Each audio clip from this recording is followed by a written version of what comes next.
بشارت دی جاتی ہے ربهم ان کے رب کی طرف سے برحمت رحمت کی مہربانی کی منہ اس کی طرف سے ورضوان اور رضامندی کی خوشنودی کی وجنات اور باغات کی لہم ان کے لیے فیہا اس جنت میں اس رحمت میں نعیم نعمتیں ہیں مقیم ہمیشہ رہنے والی باقی رہنے والی خالدین رہیں گے فیہا اس میں ابدا ہمیشہ ان اللہ بے شک اللہ عندہ اس کے پاس اجر عظیم اجر ہے بڑا یا ایھا الذین اے وہ لوگو آمنو جو ایمان لائے ہو لا تتخذوا مت بناؤ آباءکم اپنے ماں باپ کو وإخوانکم اور اپنے بھائیوں کو اولیاء رفیق دوست ان اگر استحبوا الکفر وہ محبت کریں کفر سے علی الایمان ایمان کے مقابلے میں ومن اور جو شخص یتولہم انہیں رفیق بنائے گا منکم تم میں سے فاولئک پس یہی وہ لوگ ہیں ہم الظالمون وہ ظلم کرنے والے ہیں آیات کا گذشتہ سے پیوستہ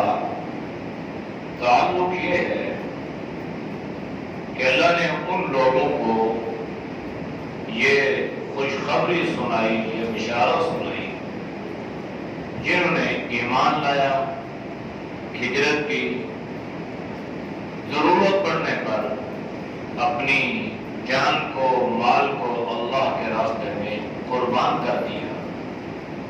تو اللہ نے انہیں فرمایا کہ اللہ کے ہاں ان کا بہت بڑا درجہ ہے پھر آج کی آیات میں اللہ نے فرمایا یبشرہم ربہم برحمت منہ کہ اللہ کی طرف سے انہیں اللہ کی رحمت کی بشارت سنائی جاتی ہے یعنی اللہ کی جو صفت رحمت ہے فرمایا کہ اب اللہ ان پر مہربان ہے اب اللہ ان پر رحیم ہے اب اللہ کی رحمتوں کے دروازے ان کی طرف کھل چکے ہیں اور اللہ کی جو رحمت ہے ان رحمتی وسعت کل شیء کہ میری جو رحمت ہے میری رحمت نے میری مہربانی نے یعنی اللہ یہ فرما رہا ہے کہ میری رحمت نے میری مہربانی نے ہر چیز کو ڈھانپا ہوا ہے اگر اللہ کی رحمت براہ راست اس چیز پر نہ ہو تو کوئی چیز بھی دیر پا نہیں ہے کوئی چیز چلنے کے قابل نہیں ہے یہ جو ہم آئے نماز پڑھی یہاں پہ بیٹھ گئے تو ہم اللہ کی توفیق سے اللہ کی رحمت سے اللہ کی مہربانی سے بیٹھے اس لیے کہ اللہ نے ہمارے دل میں اس کی اہمیت پیدا کی اللہ نے نماز کی افادیت اس کی اہمیت اللہ نے ہمارے دل میں ڈالی ہم آئے ورنہ کتنے ایسے مسلمان ہیں جن کو اللہ نے سارے اسباب دین عطا فرمائے وہ پھر بھی اس سے محروم ہیں اس کی مثال اللہ کی رحمت کی مثال کیا ہے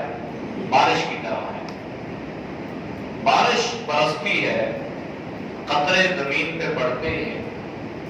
اب بعض زمینیں ایسی ہیں کہ جو بالکل غیر آباد بنجر وہاں پہ کچھ بھی نہیں اگتا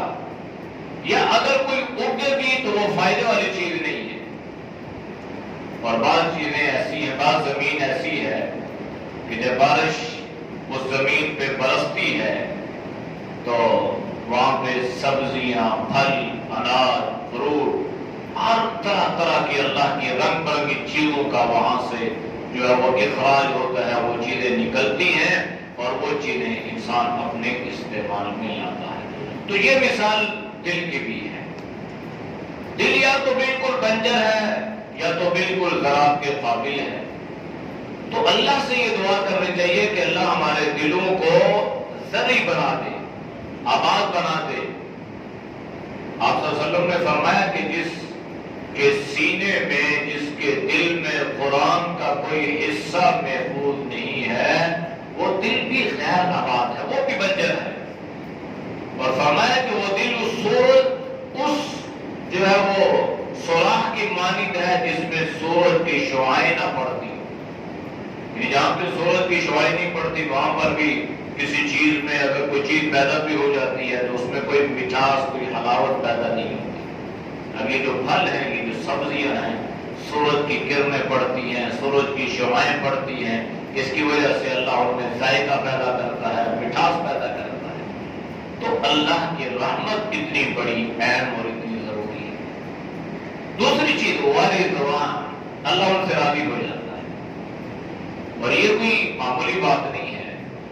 کہ اللہ یہ فرما دے کہ میں تم سے راضی ہوں۔ دنیا میں تو اللہ نے یہ اعزاز حضرات صحابہ رضوان اللہ علیہم اجمعین کو عطا فرما دیا۔ تمام کے تمام صحابہ، جس نے نبی علیہ السلام کی زیارت حالت ایمان میں فرمائی، اسے کوئی زیادہ اعمال کرنے کا موقع ملا نہیں ملا، حج کرنے کا موقع ملا نہیں ملا، بہت زیادہ نبی علیہ السلام کی صحبت اسے نصیب ہوئی نہ ہوئی، اللہ نے فرمایا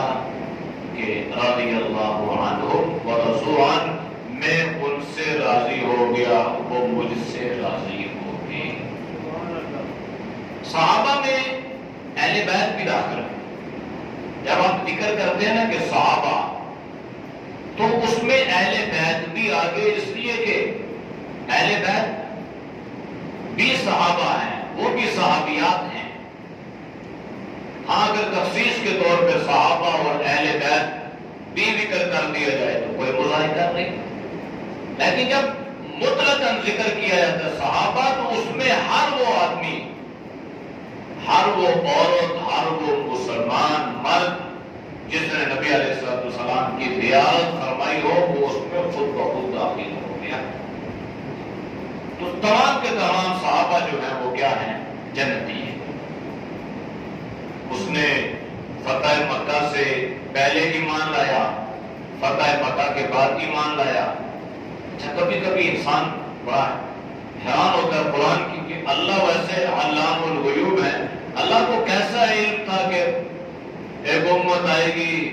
قرب قیامت کا زمانہ ہوگا اور بعض لوگ میرے صحابہ پہ تنقید کریں گے اور یہ کہیں گے جی جو پہلے ایمان لایا وہ ٹھیک تھا، جو بعد میں ایمان لایا وہ ٹھیک نہیں تھا، وہ ایسا۔ تو اللہ نے سب کا نکل قرآن میں یوں فرما دیا کہ جو آگے آیات آ رہی ہے کہ جو فتح مکہ سے پہلے ایمان لائے وہ بھی، جو فتح مکہ کے بعد ایمان لائے وہ بھی۔ ہاں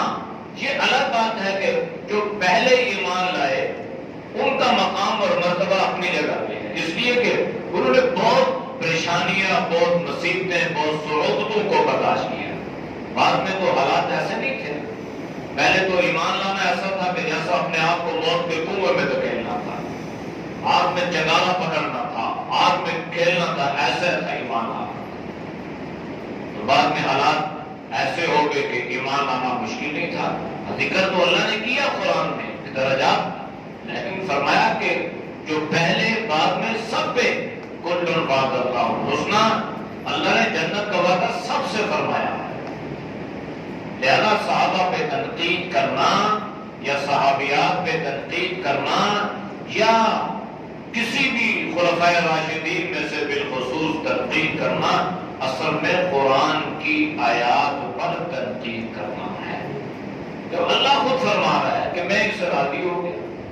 ان سے غلطی ہو تب بھی اللہ راضی، ان سے خطائیں اگر ہو تب بھی اللہ راضی،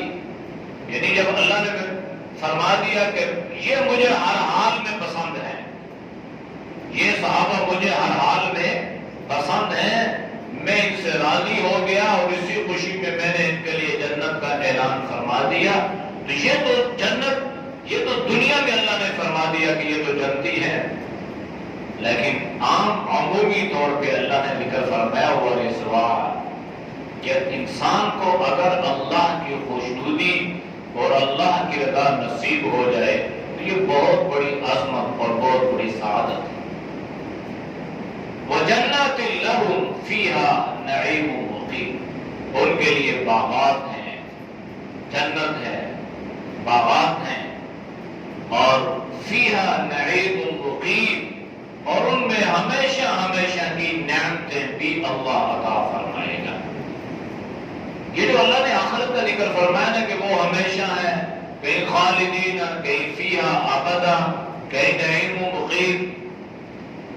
تو یہ اصل میں دنیا کے مقابلے میں ہے کہ دنیا کی کوئی نعمت بھی سدا رہنے والی نہیں ہے۔ ہر نعمت کو دنیا میں زوال ہے۔ دنیا میں انسان کو اللہ نے امیر بنا دیا، دولت مند ہو گیا، ٹھیک ہے، اس نے اللہ کا حق بھی ادا کیا، اس نے اپنی دولت کو دین کے، لیکن یہ دولت اس کے پاس ہمیشہ نہیں رہے گی، یا یہ دولت کے پاس ہمیشہ نہیں رہے گا، دونوں میں سے کوئی ایک چیز پرواز کر جائے۔ اسی طرح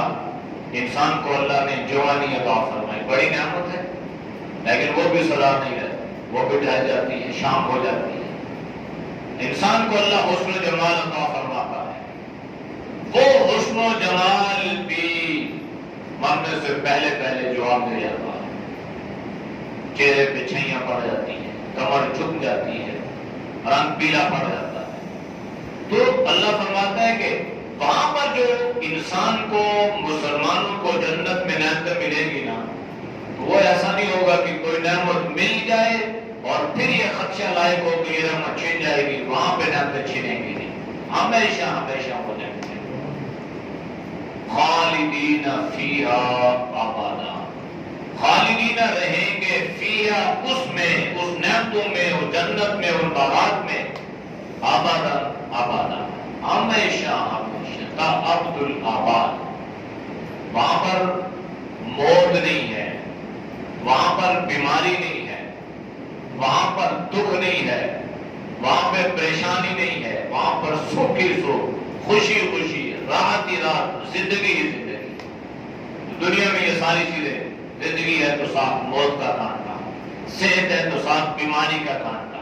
دولت ہے تو ساتھ کئی خطرات۔ اللہ نے فرمایا خالدین فیہا ابدا، ہمیشہ اس نعمت میں رہیں گے۔ ان اللہ عندہ اجر عظیم، بے شک ان کا اجر اللہ کے پاس محفوظ تھا، محفوظ ہے۔ ہم جو عمل کر رہے ہیں، جو عمل، یہ اللہ کی طرف جا رہے ہیں، الیہ یصعد الکلم الطیب والعمل الصالح یرفعہ، یہ اللہ کی طرف جا رہے ہیں، اور اللہ ان کو لکھ رہا ہے، پھر اللہ یہ ہمیں دے دے گا، یعنی ہمارا رزلٹ تیار ہو رہا ہے۔ پھر اللہ ہم سے فرمائے گا بھائی یہ پڑھو، خود اپنے لیے فیصلہ کر لو دنیا میں کیا کیا۔ یا ایھا الذین آمنوا، ہے وہ لوگوں جو ایمان لائے ہو، لا تتخذوا، مت بناؤ، مت ٹھہراؤ، آباءکم، اپنے ماں باپ کو، وإخوانکم، اور اپنے بھائیوں کو، اولیاء، رفیق، دوست، ولی، کب؟ ان استحبوا الکفر علی الایمان، کہ جب وہ کفر کو ایمان پر ترجیح دے، تب ان کو ولی، دوست، ہمراہ بنانے کی ضرورت نہیں۔ حالانکہ اللہ نے قرآن میں تو ان رشتوں کو محبت کی لڑی میں پرویا ہے۔ ماں باپ کا جو قرب ہے، جو تعلق ہے، جو رشتہ داری ہے، اس کا تو اللہ نے قرآن میں اتنا ذکر فرمایا کہ جہاں پر اللہ نے اپنی بندگی کا حکم دیا، وہاں پر اللہ نے ماں باپ کی اطاعت کا حکم دیا۔ وَإِذْ أَخَذْنَا مِيثَاقَ بَنِي إِسْرَائِيلَ لَا تَعْبُدُونَ إِلَّا اللَّهَ وَبِالْوَالِدَيْنِ إِحْسَانًا، اللہ نے اپنی عبادت کا ذکر کیا، ماں باپ کا ذکر کیا۔ اچھا، ماں باپ کے ساتھ اللہ نے جو لفظ فرمایا نا، یہ نہیں فرمایا کہ ماں باپ کی اطاعت کرو، ماں باپ کی فرما برداری کرو، ماں باپ کا حکم مانو، بلکہ اللہ نے قرآن میں احساناً فرمایا ہے کہ ماں باپ کے ساتھ احسان کرو۔ احسان تو ایک تو یہ ہے کہ کوئی آدمی کسی کے ساتھ نیکی کرتا ہے تو اس کے بدلے میں نیکی کی جاتی ہے۔ اگر یہی معنی لیا جائے تو ماں باپ سے بڑھ کر اولاد کے حق میں کوئی اور زیادہ نیکی کرنے والا نہیں ہے۔ اولاد تو ماں باپ کی قربانیاں بھول جاتی ہے، ماں باپ کی مشقتوں کو فراموش کر دیتی ہے، اور وہ یہ سوچتے نہیں ہے کہ ماں باپ نے میرے لیے کتنی قربانیاں دی۔ تھوڑے سے پروان چڑھتے ہیں، اپنے ماں باپ کی بات کو یوں ہوا میں اڑا دیتے ہیں کہ جیسے وہ نوکر اور یہ اس کی آقا اور اس کا مالک۔ ایسی ہمارے نمازی تھے، اللہ ان پہ غریق رحمت فرمائے، تو ایک مرتبہ ادھر مسجد میں بیٹھا تھا تو وہ آئے اور بڑے غصے سے اور بڑی عجیب بے تکلفی سے گفتگو فرمایا کرتے تھے۔ میں نے ان سے پوچھا، میں نے کہا کیوں حضرت خیر؟ کہتے ہیں جی آپ اندازہ لگائے کہ میں گاؤں کا دیہات کا رہنے والا آدمی، میں نے محنت کی، مشقت کی، میں گاؤں کو دیہات کو چھوڑ کے شہر میں آیا، اپنے بچوں کو میں نے پڑھایا اچھے کالج، اچھے یونیورسٹی، اچھی جگہ، اب وہ میرے بچے پڑھ کے اچھے افسر لگ گئے ہیں۔ اب مجھے جب کوئی بات ہوتی ہے تو مجھے کہتے ہیں بھائی آپ کو نہیں پتا، ہمیں پتا ہے، آپ نہیں جانتے۔ تو کہتے ہیں کہ مجھے نہیں پتا تھا کہ دیہات سے اٹھا ہوں، شہر میں آیا، آ کے بچوں پر محنت کی، پڑھایا، اور اب مجھے کہتے ہیں آپ نہیں جانتے، ہم جانتے ہیں۔ تو میری تو یہ حیثیت رہ گئی، میری تو وقت یہ رہ گئی کہ ماں باپ نے اپنی اولاد میں کتنا کچھ، کہتے ہیں میں جانتا ہوں، میرا اللہ جانتا ہے کہ میں نے اپنی اولاد کے لیے کتنی مشقتیں اور کتنے مسائل کو برداشت کیا ہے۔ اب جب کوئی بات چلتی ہے تو اولاد کہتی ہے آپ کو کیا پتا ہے؟ ابا جی آپ کو علم نہیں، آپ جانتے نہیں ہیں، ہمیں پتا ہے، ہم بڑے سمجھدار ہیں، ہم جدید دور کی پیداوار ہیں، آپ پرانے زمانے کے لوگ۔ بھائی وہ پرانا زمانہ جو تھا وہ وہی بات ہے کہ ایک آدمی روٹیاں بیچ رہا ہے، اس کے پاس تو ایک تازی ایک باسی، تو جو باسی روٹی تھی وہ مہنگی بیچ رہا ہے 2 اشرفی، اور جو تازی وہ 1 میں بیچ رہا ہے۔ کسی نے سوال کیا، بے وقوف آدمی، تازی روٹی مہنگی ہے اور باسی روٹی سستی ہے، اور تو باسی روٹی مہنگی بیچ رہا ہے اور تازی جو ہے یہ سستی ہو بیچ رہا ہے۔ اس نے کہا بے وقوف تو میں ہوں، لیکن جو باسی روٹی ہے نا وہ جناب نبی کریم صلی اللہ علیہ وسلم کے زمانے کے قریب ہے، وہ فتنوں سے محفوظ ہے بنسبت اس تازی روٹی کے، اس لیے میں اس کو مہنگی بیچ رہا ہوں، اس لیے کہ فَلْيَنْظُرْ أَيُّهَا أَزْكَىٰ طَعَامًا، یہ ساری چیزیں ہر چیز پہ اثر کرتی ہیں۔ تو مختصر یہ کہ ماں باپ کی عظمت، اس کی افادیت، اس کی اخوت، اس کا ادب، اس کا احترام کا ذکر اللہ نے فرمایا اپنی عبادت اور اپنی بندگی کے بعد، لیکن لفظ احساناً کے ساتھ۔ اور ایک معنی تو علماء تصوف جس کو کہتے ہیں صوفیہ کرام، حضرت جبریل امین نے جناب نبی کریم صلی اللہ علیہ وسلم سے پوچھا تھا مل احسان، احسان کیا چیز ہے؟ تو اللہ کے نبی نے فرمایا تھا کہ احسان یہ ہے کہ تم اللہ کی عبادت اس انداز سے کرے کہ یہ تو یہ سمجھے کہ تو اللہ کو دیکھ رہا ہے، ورنہ یہ تصور کرو کہ اللہ مجھے دیکھ رہا ہے۔ یہ ہے یعنی عبادت میں اتنی دل لگی، اتنی دل جمی، اتنا قرب، اتنا اخلاص، اتنی للہیت ہو کہ ہم یہ سمجھنا شروع کر دیں کہ ہم اللہ کو دیکھ رہے ہیں۔ فرمایا کہ یہ احسان ہے، الجزاء الاحسان الا الاحسان۔ اور علماء نے لکھا ہے کہ احسان یہ بھی ہے کہ کوئی آپ کے ساتھ نیکی کرے یا نہ کرے، آپ اس کے ساتھ نیکی کریں تو یہ اصل میں احسان ہے۔ تو فرمایا گیا کہ ماں باپ کے احسانات تو بہت زیادہ ہے۔ ایک شخص نے اپنی ماں کو دمشق سے اپنے کندھے پہ اٹھایا اور اسے حج کے لیے لے گیا، اور سارے راستے اس نے کندھے پہ اٹھا کے رکھا اور اس نے حج کروایا، کندھے پہ اٹھا کے اس نے طواف کرائے، کندھے پہ اٹھا کے وہ حج کے لیے مینا، مزدلفہ اور عرفات اور ان وادیوں میں اور گرمی کی شدت اور سب کو برداشت کیا، تو اس کے دل میں یہ خیال پیدا ہوا کہ شاید میں نے اپنی ماں کا حق ادا کر دیا ہے، تو سویا آپ۔ یہ تصور تھا، خیال تھا کہ شاید میں نے اپنی ماں کا حق ادا کر دیا۔ تو خواب میں جناب نبی کریم صلی اللہ علیہ وسلم کی اسے زیارت نصیب، اور اس نے اللہ کے نبی سے سوال کیا، اللہ کے نبی میں نے اپنی ماں کی خدمت کا حق ادا کر دیا؟ تو اللہ کے نبی نے فرمایا خدمت کا حق تو دور کی بات ہے، تو نے صرف ایک درد ذہ کا حق بھی ادا نہیں کیا۔ تجھے جنتے وقت تیری ماں نے جو تیرے لیے درد کو برداشت کیا تھا، ابھی تو اس کا بھی حق تو نے ادا نہیں کیا، اور تو کہہ رہے کہ ساری خدمت، ماں باپ کے حق کو ادا نہیں کرتا، لیکن ادا کرنے کی کوشش کرنی چاہیے۔ زندہ ہو تو خدمت، پاؤں میں گر جائے انسان اور اگر دنیا سے رخصت ہو جائے تو اس میں سب سے بنیادی چیز جو ہے وہ یہ ہے کہ ماں باپ کے جو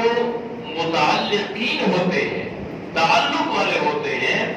نبی علیہ السلام نے فرمایا کہ ان سے تعلق کا قائم کرنا، اس کا ماں باپ کو اجر و ثواب ملتا ہے۔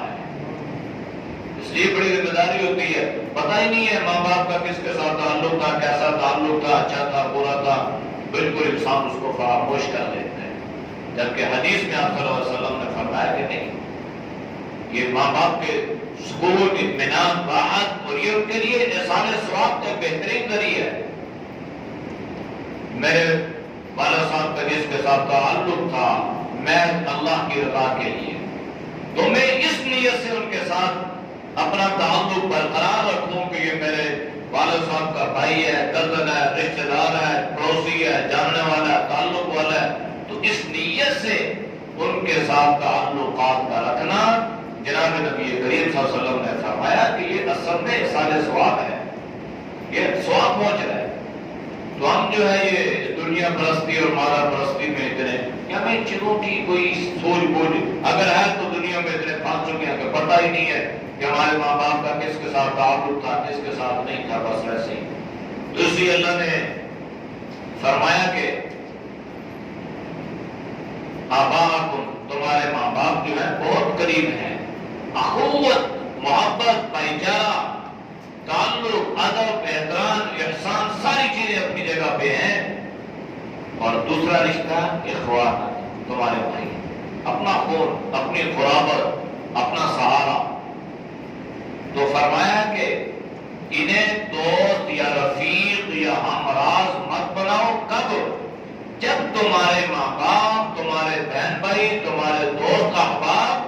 ایمان کے مقابلے میں کفر کو پسند کریں۔ بس مختصر، ماں باپ ہیں اپنی جگہ پہ ہیں، ان کی اللہ نے ایک حد بندی متعین کی ہے، حدود کو اللہ نے متعین کی ہے۔ ماں کی محبت اپنی جگہ پہ، ادب احترام اپنی جگہ پہ۔ نبی علیہ السلام نے فرمایا کہ جب قریب البلوغت ہو جاؤ، بستر الگ کر لو۔ بچے کو ماں کے پاس